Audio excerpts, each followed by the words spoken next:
வணக்கம், நான் உங்கள் Shabdina. Welcome back to Shabdina's kitchen. இன்றைக்கி நம்ம எங்கே இருக்கோம்னா திருச்சி பக்கத்தில் இருக்க சோமர்சப்பேட்டைக்கு போக போகிறோம். அங்கே இந்த உப்பு சீடை எப்படி பண்ணுறதுன்னு சொல்லி நம்ம கேட்டு தெரிஞ்சுக்க போகிறோம். இந்த உப்பு சீடை நிறைய பேருக்கு தெரியும், நல்ல ஒரு அருமையான ஸ்நாக்ஸ். அதுவும் பர்டிகுலராக பார்த்தீங்கன்னா இந்த தீபாவளி டைமில் வந்து நிறைய பலகாரம் பண்ணுவாங்க. அதனால் இன்றைக்கி நம்ம பார்க்க போகிற ரெசிபி என்னன்னா உப்பு சீடை தான். இந்த உப்பு சீடை பண்ணும்போது நிறைய பேருக்கு வர ப்ராப்ளம்னா எண்ணெயில் போகிறோம் டப்புன்னு வெடிஞ்சு வரல. ஸோ இந்த மாதிரிலாம் ப்ராப்ளம் வராமல் இருக்கிறதுக்கு நம்ம என்ன பண்ணுறோன்னா ப்ராப்பராக அந்த உப்பு சீடை எப்படி பண்ணுறாங்க கேட்டு தெரிஞ்சுக்க போகிறோம்.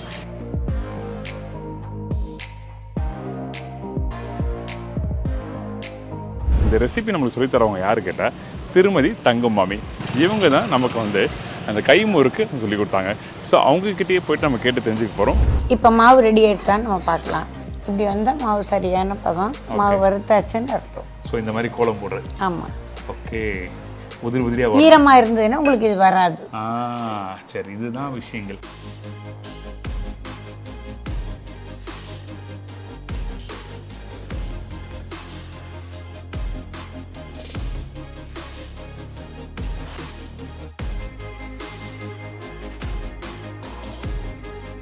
ஸோ இனிமேட்டு வந்து நிறைய பேர் வீட்டில் பண்ணும்போது வந்து அந்த சீடை வந்து வெடிக்கும்னு சொல்லி அந்த பயமே தேவை கிடையாது. இப்போ வாங்க அந்த ரெசிபி எப்படி பண்ணுறாங்க கேட்டு தெரிஞ்சுக்கலாம்.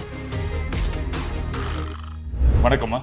வணக்கம். எப்படி இருக்கீங்க? இல்லை, நல்லா இருக்கும். நம்ம இப்போ வந்து 3வது ரெசிபி பண்ணுறோம் உங்ககிட்ட. நான் ஆமாம், ரொம்ப சந்தோஷமாக இருக்குது. ரொம்ப எதிர்பார்ப்போடு இருக்கோம் எல்லாரும். அதே மாதிரி இங்கே வந்த உடனே எல்லாரும் கூப்பிட்டு கேட்டாங்க, சார் என்ன ரெசிபி பண்ண போகிறீங்க, எப்படி இருக்கீங்க, நல்லா இருக்கீங்களா அப்படி சொல்லி. அதாவது உங்கள் ஃபேமிலியில் நானும் ஒரு ஆளான மாதிரி ஆயிடுச்சு. இப்போ ரொம்ப ஒரு ஆவலோடு எதிர்பார்த்துட்டு இருந்தாங்க, நீங்கள் எப்போ வர்றீங்க, 2 நாள் 17, 18 தேதி கனெக்ட் பண்ணிட்டு இருக்கீங்க. ஓகே. லாஸ்ட் டைம் வந்து நம்ம அதிரசம் பண்ணோம். ஆமாம். அந்த அதிரசம் வந்து நீங்கள் எப்படி பண்ணணும்னு சொல்லிட்டு அழகாக சொல்லி கொடுத்தீங்க. இன்றைக்கி வந்து உப்பு சீடை பண்ணணும்னு சொல்லி கேட்டேன் நான். இந்த பர்டிகுலராக இந்த உப்பு சீடை வந்து நிறைய பேருக்கு வந்து வீட்டில் பண்ணும்போது அந்த சீடை உடஞ்சி போயிடும். ஆமாம், அந்த பக்குவம் வந்து தெரியாதனால, மாவனுடைய இது தெரியாதனால உடஞ்சிடும், வெடிக்கும், சட்டியில் ஒன்று கூட இருக்காது, அது மாதிரி இருக்கும். ஸோ இந்த மாதிரி விஷயம் நுணுக்கமாக எப்படி நீங்கள் பண்ணலாம் உங்ககிட்ட கேட்டு தெரிஞ்சுக்கலாம். ஏன்னா நீங்கள் வந்து சீடை, இந்த அதிரசம், தட்டை, கைமுறுக்கு, இந்த மாதிரி விஷயம் நிறைய பண்ணிட்டு வரீங்க. ஸோ அதனால் ஸ்பெசிஃபிக்காக இந்த மாதிரி ரெசிபி உங்ககிட்ட கேட்டு தெரிஞ்சால் நல்லா இருக்குன்னு சொல்லிட்டு தான் நான் 3வது விட்டு இங்கே வந்திருக்கேன் நான். ஸோ அதனால் இந்த உப்பு சீடை எப்படி பண்ணுறது சொல்லி பார்க்கலாமா? பார்க்கலாம். போன தடவை போட்ட அதே 5000 பச்சரிசி. ஓகே. அந்த அரிசி வந்து 1 கிலோ நம்ம ஊற வச்சுக்கிறோம். 2 மணி நேரம் ஊற வைக்கிறோம். மறுபடியும் கழனி எல்லாம் எடுத்து நல்லா களைஞ்சு வடிகட்டிட்டு சரி ஈரத்துணியில் நம்ம காய வைக்கிறோம். ஓகே.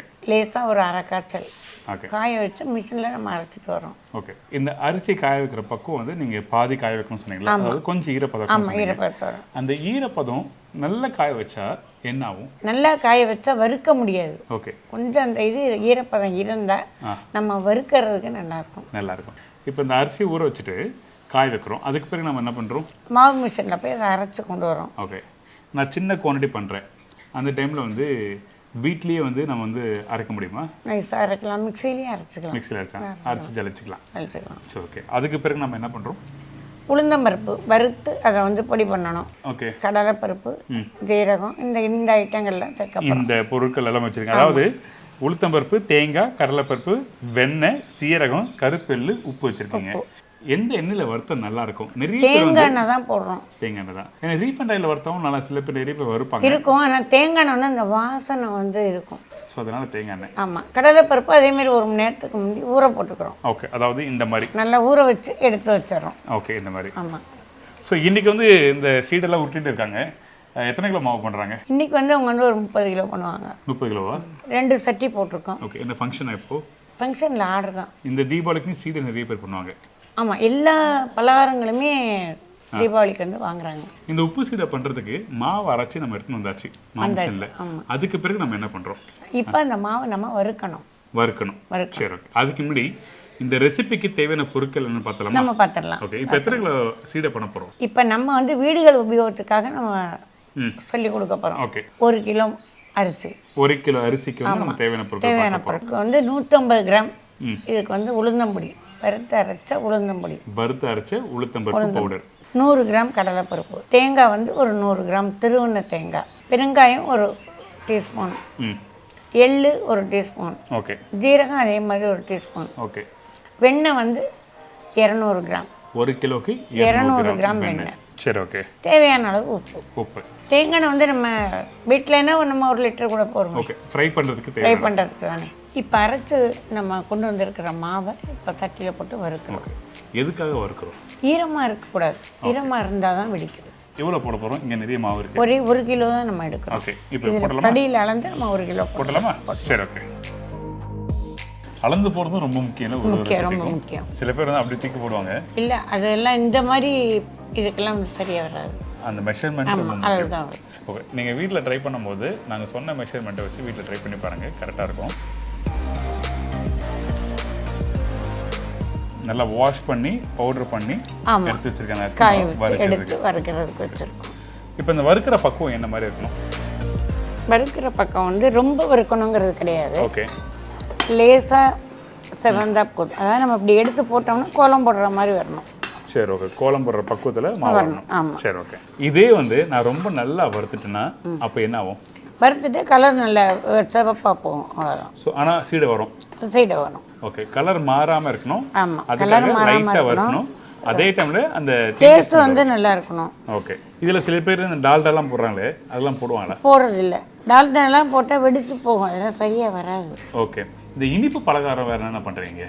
இனிப்பு சீடை பண்ணுறோம். ஆ, மற்றபடி ஸ்வீட்ஸ் ஐட்டம் எல்லாமே பண்ணுறோம். பண்ணுறீங்க? லட்டு, பாதுஷா, ஓகே. மைசூர் பாகு. மைசூர் பாக் சாப்பிட்டு பார்த்தா சூப்பராக இருந்தது, எனக்கு தெரியும். அப்புறம் ஜாங்கிரி சாப்பிட்டு பார்த்தா சூப்பராக இருந்தது. மிக்சர், காராச்சு, ஓகே, அது மாதிரி அந்த ஐட்டங்கள், நாடா, எல்லாமே சந்திரகலா எல்லாமே பண்ணுறோம். எல்லாமே பண்ணி தரீங்க? ஆமாம். ஓகே. இப்போ மாவு ரெடி ஆகிடுதான்னு நம்ம பார்க்கலாம். சரி, ஓகே. என்ன பண்ணணும் இப்போ அதுக்கு? இது வந்து இது பதம் வந்து மாவுக்கு வந்து இப்படி எடுத்தோம்னா இப்படி வந்தால் மாவு சரியான பதம், மாவு வறுத்தாச்சுன்னு அர்த்தம். ஸோ இந்த மாதிரி கோலம் போடுறது. ஆமாம். ஓகே. உதிரியாக ஈரமாக இருந்ததுன்னா உங்களுக்கு இது வராது. சரி, இதுதான் விஷயங்கள். இந்த மாவு நீங்கள் வீட்டில் பண்ணும்போது இந்த மாதிரி வறுத்துட்டு கையில் எடுத்து பார்த்தீங்கன்னா இந்த கோலம் போடுற பக்குவம் இருக்கும். எடுத்து இப்படி போட்டோம்னா வரும். உதிரியாக இருக்கும். ஓகே. சூடாகவும் இருக்குது. இருக்கும். மாவில் ஈரப்பதம் இருக்கா? ஈரப்பதம் இருந்தால் வெடிக்கும். வெடிக்கும். இதுதான் விஷயம். இதுக்கு பிறகு நம்ம என்ன பண்ணுறோம்? மாவை எடுத்து ஆற வைக்கிறோம்.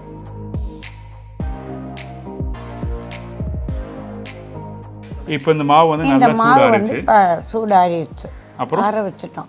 நிமிஷத்துக்கு தேவையான பொருளை இதில் போடலாம். ஓகே. ஆறாமல் மிக்ஸ் பண்ணால் என்ன ஆகும்? ஆறாம மிக்ஸ் பண்ணால் முதல்ல நம்ம கை பிசைய முடியாது. ஓகே. ஆறினா தான் அந்த பொருள்கள்லாம் இதில் சேர்றதுக்கு சரியாக இருக்கும். சரி, ஓகே. இப்போ இதுக்கு உண்டான பொருள்கள் போட போகிறோம். ஓகே. இப்போ வந்து முதல்ல உளுந்தம்பொடி போடுறோம். ஓகே. இந்த உளுந்தம் பவுடர் வந்து உளுத்தம் பருப்பு வறுத்து பவுடர் பண்ணியிருக்கோம். ஓகே. எதுக்காக இந்த உளுத்தம் பருப்பு நம்ம இந்த இடத்துல யூஸ் பண்ணுறோம்? சீடை முறுமுறுன்னு வரும், வாசனை நல்லா இருக்கும். ஓகே. டேஸ்ட் நல்லா இருக்கும். சரி. இதுக்கு பிறகு கடலைப்பருப்பு. ஓகே, கடலைப்பருப்பு.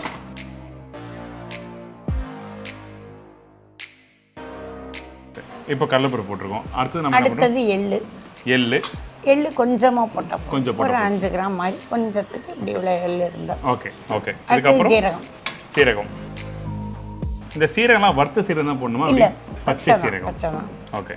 இதுக்கப்புறம் தேங்காய் போடுறோம். தேங்காய் 100 கிராம் தேங்காய். 100 கிராம் தேங்காய், துருவின தேங்காய். இது கூட வந்து மெஷர்மெண்ட் முக்கியம். சரி, ஓகே. இதுக்கு பிறகு நம்ம என்ன பண்ணுறோம்? வெண்ணெய் போட போகிறோம். வெண்ணெய் வந்து 150 கிராம் எடை போட்டு எடுத்து வச்சிருக்கோம். ஓகே. தண்ணியிலே வச்சுருக்கீங்க? வெண்ணெய் வந்து ப்ரீசரில் இருக்கிறத எடுத்து பச்சை தண்ணியில் நம்ம போட்டு வச்சுருவோம். வச்சிங்கன்னா உருகாது. வெண்ணெய் கரெக்டாக மிதந்துக்கிட்டு. இதெல்லாம் சின்ன சின்ன டிப்ஸு. நீங்கள் வீட்டில் பண்ணும்போது வெண்ணெய் என்ன இருந்ததுன்னா அந்த டைமில் தண்ணியில் போட்டு வச்சா மெல்ட் ஆகாது. இந்த விஷயத்தை நீங்கள் புரிஞ்சுட்டு நீங்கள் பண்ணினா ரொம்ப என்ன நம்ம ப்ரீசர்லேருந்து எடுத்து கட்டியாக போட்டோம்னா கரையாது. ஃப்ரீசர்லேருந்து எடுத்து போட்டு கரையாது. இது மாதிரி தண்ணியில் போட்டு வச்சா இலையிரும். அப்புறம் நம்ம போடலாம். வெண்ணெய் போட்டாச்சு. இதுக்கு பிறகு தேவையான அளவு உப்பு. ஓகே. இவ்வளோ உப்பு போதுமா? போதும். வேணா அப்புறம் கூட நம்ம அப்புறம் போடலாம், போட்டு பார்த்துக்கலாம். அடுத்தது பெருங்காயம். இது வந்து பெருங்காயம் வந்து பவுடர் இல்லை. ஓகே. பெருங்காயம் கட்டி ஊற வச்சுருக்கோம். பவுடரில் வந்து அவ்வளோ வாசனை வந்து கிடைக்காது. இந்த முழு பெருங்காயத்தை தண்ணியில் ஊற வச்சு அவ்வளோதான். இதெல்லாம் போட்டாச்சு. இப்போ நம்ம மாவு பிசைய போகிறோம். ஓகே. தண்ணி ஊற்றணுமா? இதில் தண்ணி ஊற்றிக்கலாம். ஓகே. தேவையான இந்த மாவு மிக்ஸ் பண்ணுங்க. இந்த மாவு மிக்ஸ் பண்ணுற பக்குவம் எப்படி இருக்கணும்? கெட்டியாக இருக்கணும், டைட்டாக இருக்கணுமா? கெட்டியாக உருட்டளவு ஒன்றும் லூஸாக இருக்கக்கூடாது.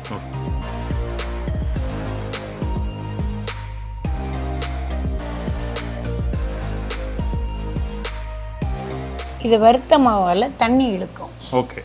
ஸோ அதனால் வந்து அப்பப்போ நீங்கள் தண்ணி ஊற்றி மிக்ஸ் நம்ம பிசையலாம். நான் மிக்ஸ் பண்ணவா? பண்ணுங்க. சரி, ஓகே. ஏன்னா நீங்கள் டெய்லி மிக்ஸ் பண்ணியிருப்பீங்க. ஆமாம். இன்னைக்கு ஒரு நாள் தான் பண்ணுறேன். நான் மிக்ஸ் பண்ணவா? பண்ணலாம்.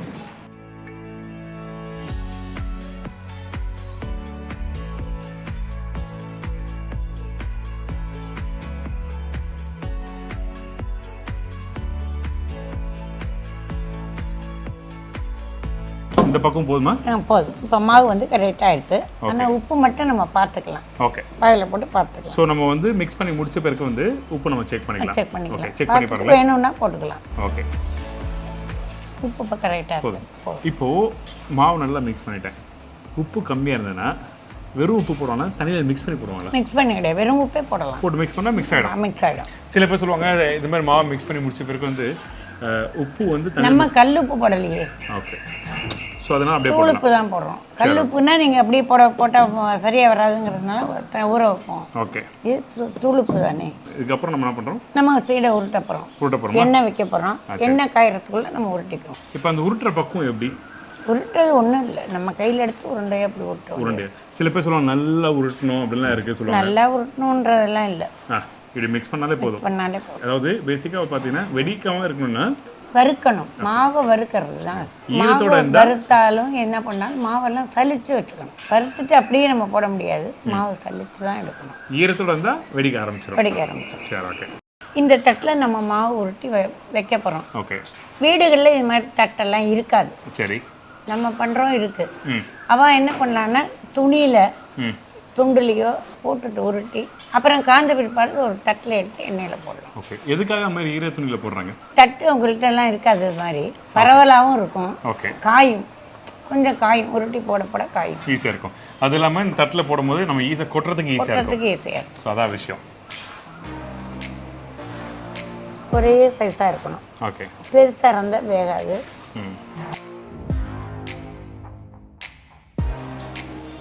ஸோ இது எல்லாத்தையும் விட்டுட்டு அதுக்கப்புறம் ஃப்ரை பண்ண ஆரம்பிக்கிறோம். நான் இன்னொரு விஷயம் கேள்விப்பட்டேன், இந்த மாவு மிக்ஸ் பண்ணி முடிச்ச பிறகு சீடை வந்து உடனே ஃப்ரை பண்ணோம், அப்படி விட்டால் புளிப்பு எடுன்னு சொல்லுவாங்க. அது உண்மையாது? ரொம்ப நேரம் நம்ம வச்சிருக்க போகிறது இல்லையா, மாவு பிசைஞ்ச உடனே உருட்ட போகிறோம், உடனே எண்ணெயில் போட போகிறோம். இல்லை, நார்மலாக வந்து மிக்ஸ் பண்ணிவிட்டு கொஞ்ச நேரம் விட்டுட்டு அப்புறம் பண்ணால் எந்த மாவுமே மிக்ஸ் பண்ணிட்டு வச்சா சிவந்து தான் போகும், புளிச்சு தான் போகும். ஓகே. இது சீடை மாவும் இல்லை, எந்த மாவுமே. எந்த மாவு.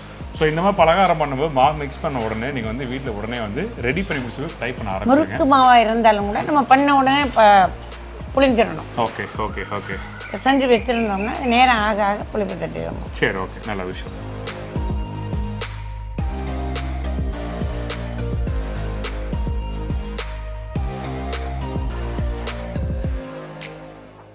இப்போ கடைசியாக நம்மகிட்ட இருக்க எல்லா மாவும் உருட்டியாச்சு. இந்த தட்டில் எப்படியோ ஒரு 200 பீஸ் இருக்கும்னு நினைக்கிறேன். 150 இருக்கும். 100-150 இருக்கும். இப்போ எண்ணெய் சூடாக இருக்குது. ஆமாம். சீடை போட ஆரம்பிச்சலாமா? ஓகே. இந்த சீடை போட்ட உடனே ஸ்லோ ஃப்ளேமில் ஃப்ரை பண்ணுமா எப்படி இது? இல்லை, ஒரே அளவு தான், என்ன காஞ்ச எண்ணெயில் தான் போடுவோம். இந்த 2 வாட்டி ஃப்ரை பண்ணுறது அந்த மாதிரிலாம் இருக்கா இந்த சீடை? ஆமாம், அரை வேக்காடில் எடுத்துட்டு அப்புறம் மொத்தமாக போடுவோம். எதுக்காக இப்படி பண்ணுறோம்? ஒரே கலராக வரும். ஒரே கலர் வரும் அந்த காரணத்துக்காக. ஆமாம், ஒரேடியை போட்டோம்னா ஒன்று ஒட்டிக்கும். ஸோ போட்ட பிறகு உடனே எடுத்து எடுத்துடலாம். சரி, ஓகே.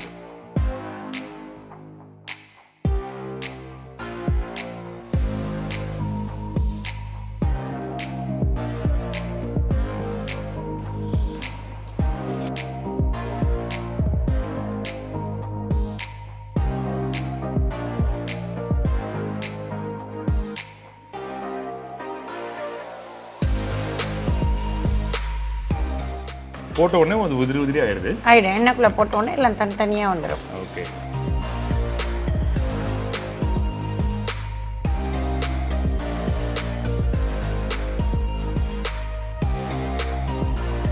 ஸோ இனிமேட்டு வந்து நிறைய பேர் வீட்டில் பண்ணும்போது வந்து அந்த சீடை வந்து வெடிக்கும்னு சொல்லி அந்த பயமே தேவை கிடையாது. மாவு வறுத்துட்டோம்னா வெடிக்காது. சூப்பர். மாவு சலிக்கணும், வறுக்கணும். அதே மாதிரி ஈரப்பதத்தில் இருக்கக்கூடாது. இப்போ நம்ம எல்லாத்தையும் ஃப்ரை பண்ணி வச்சிருக்கோம். எல்லாத்தையும் ஒன்றா இப்போ கொட்டி நம்ம, அதாவது இங்கே ஆஃப் டன் பண்ணி வச்சுருக்கோம். ஆமாம், இந்த ஆஃப் டன் பண்ணி வச்சிருக்கிறது இதில் போட போகிறோம். சரிங்களா? திருப்பி ஃப்ரை பண்ணுறதுக்கு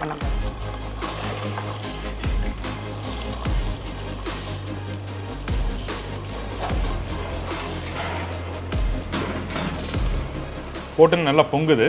ஆமாம், எண்ணெய் இது மாதிரி வந்து வெளியில் வலிஞ்சிடும் தேங்காய்ங்கிறதுனால. இது மாதிரி இதை நம்ம ஜார்னியில் மேலே எடுக்கணும். ஓகே. போட்ட உடனே வந்து ஆமாம் மேலே எடுத்துரும். இப்படி எடுத்தது கொஞ்சம் நேரம் போச்சுன்னா அந்த எண்ணெய் ஆமாம், இல்லாட்டி மேலே எண்ணெய் வந்து வலிஞ்சிடும். தேங்காய் பொரிய போய் தேங்காய் வந்து வெள்ளை சீடை சொல்கிறாங்களே, அதாவது வெல்லம் போட்டு பண்ணுற சீடை, இனிப்பு சீடை சொல்லுவாங்க. அந்த இனிப்பு சீடை எப்படி இதே மாதிரி தான் மாவு மிக்ஸ் பண்ணிட்டு அதே மாதிரி வறுத்து வெல்லம் வந்து ரொம்ப காய விடக்கூடாது, பால் காயறது இல்லை. ஓகே. வெல்லம் கரைஞ்சா போகிறோம். வெள்ளை கரைஞ்சா போதும். ஆமாம். சரி, கரைஞ்சி அந்த மாவோட மிக்ஸ் பண்ணிவிட்டு அதுக்கப்புறம் தேங்காய், ஏலக்காய், நெய் எல்லாம் கலந்து ஊற்ற வேண்டியது. ஓகே. ஸோ அந்த சீடை பண்ணிடலாம் ஒரு நாள். அது இன்னொரு தடவை நம்ம அடுத்த ரெசிபியில் வந்து உப்பு சீடை போட்டீங்க, இனிப்பு சீடை ஏன் பண்ணலாம். மேலே நல்லா கலர் வரலாமா? கலர் வராது. ஓகே. வெள்ளையாக தான் இருக்கும். தேங்காய் எண்ணெய் போடுறோம், வெண்ணெய் போடுறோம், வெள்ளையாக தான் வரும் அது. சரி, ஓகே. இந்த சீடை வந்து கலர் காரம் வேணும் அப்படின்னா நம்ம மிளகாய் போட்டால் கலர் வரும். ஓ, மிளகாய் போடலாமா? போடலாம். மிளகாய் போட்டும் போடலாம், இல்லை மிளகாய் அரைச்சி போடுவோம். ஓகே. சில நேரம் பச்சை மிளகாய் அரைச்சி கூட போட்டுக்கலாம். கார சீடை இருக்கு, உப்பு சீடை இருக்கு, இனிப்பு சீடை இருக்கு. தயிர் சீடையும் தயிர் போடுறதும் இருக்கு. தயிர் சீடையும் இருக்கு. நான் ட்ரை பண்ணதே இல்லை. அது எப்படி இருக்கும்? அது தயிர் இதே மாதிரி தான், தண்ணிக்கு பதிலாக நம்ம தயிர் ஊற்றுவோம். ஓகே. புளிப்பு தன்மை இருக்குமா? ஆமாம். பாத்துங்க, சீடையில் வந்து 4 வகை சீடை இருக்கு. நீங்க வீட்டில் பண்ணும்போது ட்ரை பண்ணி பார்க்கலாம். இல்லை வேற ஏதாவது சீடை இருக்கணும்? இல்லை, இனிப்பு சீடை இதுதான் நம்ம போடுறோம் எப்பவும். ஏன்னா தயிர் சீடை வந்து ஃபர்ஸ்ட் டைம் நான் பார்க்குறேன், அந்த புளிப்பு தன்மையோட இருக்கு. ஆமாம். ஓகே. இப்போ இது வந்து இதாக எடுத்து ரெடி ஆயிடுச்சு. நம்ம எடுத்துடலாம். எடுத்து போடலாமா?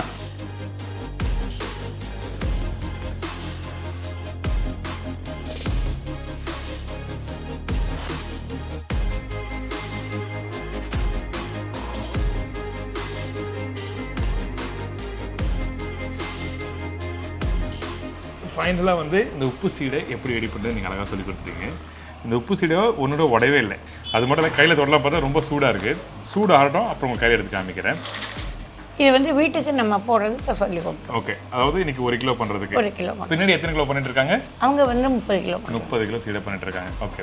இப்போ இந்த சீடையும் வந்து நீங்கள் வேற யாராவது கேட்டால் கொடுப்பீங்களா? இல்லை, நிறைய கொடுக்குறோம். நிறைய கொடுக்குறோம். ஓகே. உண்மையாகவே இந்த சீடை நான் சாப்பிட்டு ஃப்ரை பண்ணி முடிச்ச பிறகு கொஞ்சம் சூடாக தான் இருக்குது. பட் இருந்தாலும் அந்த டேஸ்ட் அருமையாக இருக்குது. அதுவும் பர்டிகுலராக பார்த்தீங்கன்னா இந்த தேங்காய் வாசனை, அதுக்கப்புறம் அந்த கடலைப்பருப்பு, சீரகம், நீங்கள் சொன்ன மாதிரி பெருங்காயம், உளுத்தம் பருப்பு, அந்த வாசனை நல்லா சூப்பராக இருக்குது.